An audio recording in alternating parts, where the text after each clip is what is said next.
ವೀಕ್ಷಕರೆಲ್ಲರಿಗೂ ನಮ್ಮ ವಾಹಿನಿಯ ದೈನಿಕ ರಾಶಿ ಫಲ ವಿಶೇಷ ಕಾರ್ಯಕ್ರಮಕ್ಕೆ ಸ್ವಾಗತ. ಇವತ್ತಿನ ಈ ವಿಡಿಯೋದಲ್ಲಿ ನಾವು ವರ್ಷ 2026 ರ ಜುಲೈ ತಿಂಗಳಿನ 7 ಮತ್ತು 8ನೇ ತಾರೀಕಿನ ದಿನಗಳ ಸಿಂಹ ರಾಶಿಯ ದೈನಿಕ ಫಲಗಳನ್ನು ತಿಳಿದುಕೊಳ್ಳಲಿದ್ದು, ಇಲ್ಲಿ ಈ ದಿನಗಳು ಸಿಂಹ ರಾಶಿಯ ಜಾತಕದವರ ಪಾಲಿಗೆ ಹೇಗೆ ಸಾಬೀತಾಗಲಿವೆ ಅನ್ನೋದೆಲ್ಲವನ್ನ ಇಲ್ಲಿ ವಿಸ್ತಾರ ರೂಪದಲ್ಲಿ ತಿಳಿದುಕೊಳ್ಳೋಣ. ವಿಡಿಯೋ ಪ್ರಾರಂಭಿಸುವುದಕ್ಕೂ ಮುನ್ನ ಎಂದಿನಂತೆ ನಮ್ಮ ವಿನಂತಿ ಎಂದರೆ, ನೀವಿನ್ನೂ ನಮ್ಮ ಚಾನೆಲ್ ಸಬ್ಸ್ಕ್ರೈಬ್ ಮಾಡಿಲ್ಲವೆಂದರೆ ಈ ಕೂಡಲೇ ನಮ್ಮ ಚಾನೆಲ್ ಅನ್ನು ಸಬ್ಸ್ಕ್ರೈಬ್ ಮಾಡಿ. ಜತೆಗೆ ನಮ್ಮೆಲ್ಲ ವಿಡಿಯೋಗಳ ನಿರಂತರ ಅಪ್ಡೇಟ್ಸ್ಗಳಿಗಾಗಿ ತಪ್ಪದೇ ಪಕ್ಕದ ಬೆಲ್ ಐಕಾನ್ ಬಟನ್ ಕೂಡ ಕ್ಲಿಕ್ ಮಾಡಿ. ನಿಮ್ಮ ಜೀವನದಲ್ಲಿಯೂ ಏನಾದರೂ ಸಮಸ್ಯೆಗಳು ಬಾಧಿಸುತ್ತಲಿದ್ದರೆ ಈ ಕೂಡಲೇ ಸ್ಕ್ರೀನ್ ಮೇಲೆ ಕಾಣ್ತಿರುವ ನಮ್ಮ ಗುರೂಜಿ ನಂಬರಿಗೆ ಕರೆ ಮಾಡಿ ಶೀಘ್ರವೇ ಶಾಶ್ವತ ಪರಿಹಾರ ಕಂಡುಕೊಳ್ಳಿ. ವೀಕ್ಷಕರೇ, ಜುಲೈ ತಿಂಗಳಿನ 7ನೇ ತಾರೀಕಿನ ದಿನವು ಮಂಗಳವಾರದ ದಿನವಾಗಿರಲಿದ್ದು, ಇಲ್ಲಿ ಜ್ಯೇಷ್ಠ ಮಾಸದ ಕೃಷ್ಣ ಪಕ್ಷದ ಸಪ್ತಮಿಯ ತಿಥಿ ಇರಲಿದೆ. ಹಾಗೆ ಈ ದಿನದಂದು ಉತ್ತರ ಭಾದ್ರಪದ ನಕ್ಷತ್ರದ ಗೋಚರದ ಜತೆಗೆ ಶೋಭನ ಹೆಸರಿನ ಯೋಗವಿರಲಿದೆ. ಚಂದ್ರದೇವನು ಈ ದಿನದಂದು ಮೀನ ರಾಶಿಯಲ್ಲಿ ಗೋಚರಿಸಲಿದ್ದು, ಇಲ್ಲಿ ಸೂರ್ಯದೇವನು ಮಿಥುನ ರಾಶಿಯಲ್ಲಿ ವಿರಾಜಮಾನನಾಗಿರಲಿದ್ದಾನೆ. ಈ ದಿನದಂದು ಅಭಿಜಿತ ಮುಹೂರ್ತವು ಬೆಳಗಿನ 11:58 ಹಿಡಿದು ಮಧ್ಯಾಹ್ನದ 12:54 ಇರಲಿದೆ. ಇನ್ನು ಜುಲೈ ತಿಂಗಳಿನ 8ನೇ ತಾರೀಕಿನ ದಿನವು ಬುಧವಾರದ ದಿನವಾಗಿರಲಿದ್ದು, ಇಲ್ಲಿಯೂ ಕೂಡ ಜ್ಯೇಷ್ಠ ಮಾಸದ ಕೃಷ್ಣ ಪಕ್ಷದ ಅಷ್ಟಮಿಯ ತಿಥಿ ಇರಲಿದೆ. ಹಾಗೆ ಈ ದಿನದಂದು ರೇವತಿ ನಕ್ಷತ್ರದ ಗೋಚರದ ಜತೆಗೆ ಅತಿಗಂಡ ಹೆಸರಿನ ಯೋಗವಿರಲಿದೆ. ಚಂದ್ರದೇವನು ಈ ದಿನದಂದು ಕೂಡ ಬಹುತೇಕ ಮೀನ ರಾಶಿಯಲ್ಲಿ ಗೋಚರಿಸಲಿದ್ದು, ಇಲ್ಲಿ ಸೂರ್ಯದೇವನು ಸಹ ಮಿಥುನ ರಾಶಿಯಲ್ಲಿಯೇ ವಿರಾಜಮಾನನಾಗಿರಲಿದ್ದಾನೆ. ಇನ್ನು ಈ ದಿನದಂದು ಯಾವುದೇ ಅಭಿಜಿತ ಮುಹೂರ್ತವಿರುವುದಿಲ್ಲ. ವೀಕ್ಷಕರೇ, ಇದು ಈ 2 ದಿನಗಳ ಗ್ರಹ, ನಕ್ಷತ್ರ ಮತ್ತು ಯೋಗಗಳ ಕುರಿತಾಗಿರುವ ಮಾಹಿತಿಯಾಗಿದ್ದು, ಈ ಮಾಹಿತಿಯನ್ನೇ ಆಧರಿಸಿ ಈಗ ಈ ದಿನಗಳ ಸಿಂಹ ರಾಶಿಯ ಫಲಗಳನ್ನು ನೋಡೋಣ. ಮೊದಲಿಗೆ ಇಲ್ಲಿ ಜುಲೈ ತಿಂಗಳಿನ 7ನೇ ತಾರೀಕಿನ ದಿನದ ಸಿಂಹ ರಾಶಿಯ ದೈನಿಕ ಫಲಗಳನ್ನು ತಿಳಿದುಕೊಳ್ಳುವುದಾದರೆ, ಈ ದಿನದಂದು ಚಂದ್ರದೇವನು ಮೀನ ರಾಶಿಯ ಮೂಲಕ ನಿಮ್ಮ ಅಷ್ಟಮ ಭಾವದಲ್ಲಿ ಗೋಚರಿಸಲಿರುವನು. ಹೀಗಾಗಿ ಇಲ್ಲಿ ವಿಪರೀತ ರಾಜಯೋಗದ ನಿರ್ಮಾಣವೂ ಕೂಡ ಉಂಟಾಗಲಿದ್ದು, ಇದರಿಂದಾಗಿ ಇಲ್ಲಿ ನಿಮಗೆ ಕೆಲಕಡೆಗಳಲ್ಲಿ ವಿಶೇಷ ಲಾಭದ ಪ್ರಾಪ್ತಿ ಉಂಟಾಗಬಹುದಾಗಿದೆ. ಆದರೆ ಇದರ ಹೊರತಾಗಿ ಈ ದಿನದಂದು ನೀವು ಅನೇಕ ವಿಷಯಗಳಲ್ಲಿ ಎಚ್ಚರಿಕೆಯನ್ನು ಸಹ ಹೊಂದಿರಬೇಕಾಗಿ ಬರಲಿದೆ. ಆದಾಗ್ಯೂ ಇಲ್ಲಿ ಚಂದ್ರದೇವನು ಇಲ್ಲಿ ನಿಮ್ಮ ಅಷ್ಟಮ ಭಾವದಲ್ಲಿ ಗೋಚರಿಸುತ್ತಲಿರುವುದರಿಂದಾಗಿ ನಿಮಗೆ ಗುಪ್ತ ಧನದ ಪ್ರಾಪ್ತಿ ಉಂಟಾಗಲಿದೆ. ಇಲ್ಲಿ ನಿಮಗೆ ವಿದೇಶದಿಂದ ಧನ ಸಂಪಾದಿಸುವ ವಿಶೇಷ ಅವಕಾಶದ ಪ್ರಾಪ್ತಿಯೂ ಕೂಡ ಉಂಟಾಗಲಿದೆ. ಇಲ್ಲಿ ನಿಮಗೆ ಆಮದು ರಫ್ತು ಕ್ಷೇತ್ರದಿಂದಲೂ ಲಾಭದ ಪ್ರಾಪ್ತಿ ಉಂಟಾಗಲಿದೆ.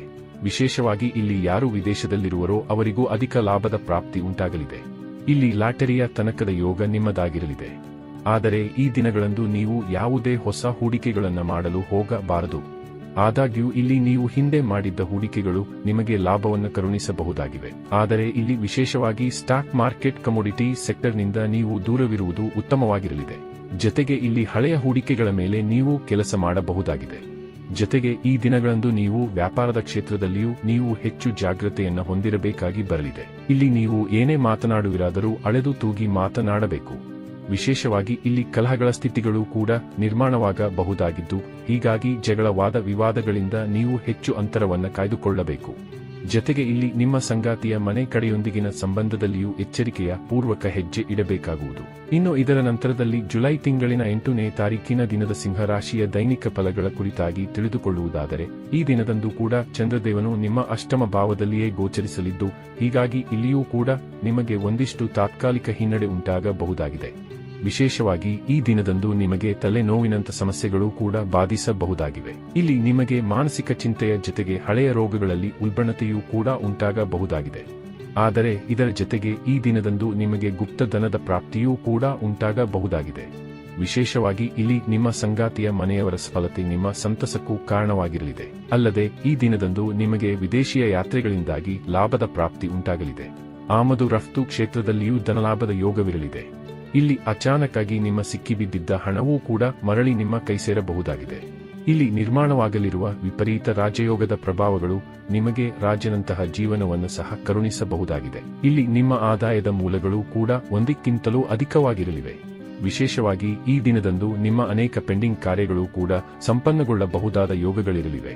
ಹಾಗೆ ಇಲ್ಲಿ ನೀವು ಕನ್ಫ್ಯೂಷನ್ ಸ್ಥಿತಿಯಿಂದಲೂ ಹೊರಬರಲು ಸಾಧ್ಯವಾಗಲಿದೆ. ಈ ದಿನದಂದು ನೀವು ವಿದೇಶಕ್ಕೆ ಸಂಬಂಧಿಯ ಪ್ರವೇಶಾತಿ ಪರೀಕ್ಷೆ ಬರೆಯುವಿರಾದರೂ ಖಂಡಿತ ಉಚಿತ ಪರಿಣಾಮಗಳ ಪ್ರಾಪ್ತಿ ಉಂಟಾಗಲಿದೆ.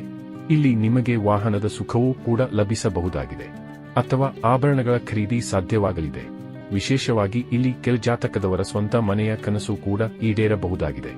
ಇನ್ನು ಲವ್ ರಿಲೇಶನ್ಶಿಪ್ ಮತ್ತು ಮ್ಯಾರಿಡ್ ಲೈಫ್ ಕೂಡ ಇಲ್ಲಿ ಹೆಚ್ಚು ಕಡಿಮೆ ಉತ್ತಮವಾಗಿರಲಿದೆಯಾದರೂ ಅಲ್ಲಲ್ಲಿ ಕೊಂಚ ವಾಗ್ವಾದಗಳು ಕೂಡ ಉಂಟಾಗಬಹುದಾಗಿವೆ. ಹೀಗಾಗಿ ಇಲ್ಲಿ ನೀವು ಒಂದಿಷ್ಟು ಶಾಂತವಾಗಿ ಪರಿಸ್ಥಿತಿಯನ್ನ ಎದುರಿಸಬೇಕು. ವಿಶೇಷವಾಗಿ ಇಲ್ಲಿ ನೀವು ನಿಮ್ಮ ಸಂಗಾತಿಯ ಕಡೆಯಿಂದ ಉಂಟಾಗಬಹುದಾದ ತಪ್ಪುಗಳನ್ನು ನಿರ್ಲಕ್ಷಿಸಬೇಕು. ಒಟ್ಟಾರೆಯಾಗಿ ಇಲ್ಲಿ ಈ 2 ದಿನಗಳು ನಿಮ್ಮ ಪಾಲಿಗೆ ಒಂದಿಷ್ಟು ವಿರೋಧಾಭಾಸದಿಂದ ಕೂಡಿರಲಿದ್ದು, ಹೀಗಾಗಿ ಇಲ್ಲಿ ಸಮಯಕ್ಕೆ ಅನುಗುಣವಾಗಿ ನಡೆದುಕೊಳ್ಳುವುದು ಉತ್ತಮವಾಗಿರಲಿದೆ. ವೀಕ್ಷಕರೇ, ಇದು ಈ 2 ದಿನಗಳ ಸಿಂಹ ರಾಶಿಯ ದೈನಿಕ ಫಲಗಳ ಸಂಪೂರ್ಣ ಮಾಹಿತಿ. ಈ ಮಾಹಿತಿ ನಿಮಗೆ ಇಷ್ಟವಾದರೆ ವಿಡಿಯೋವನ್ನು ಲೈಕ್ ಮತ್ತು ಶೇರ್ ಮಾಡಿ. ಹಾಗೆ ಚಾನೆಲ್ ಸಬ್ಸ್ಕ್ರೈಬ್ ಮಾಡುವುದರೊಂದಿಗೆ ನಿರಂತರ ವಿಡಿಯೋ ಅಪ್ಡೇಟ್ಸ್ಗಳಿಗಾಗಿ ತಪ್ಪದೇ ಪಕ್ಕದ ಬೆಲ್ ಐಕಾನ್ ಬಟನ್ ಕೂಡ ಕ್ಲಿಕ್ ಮಾಡಿ.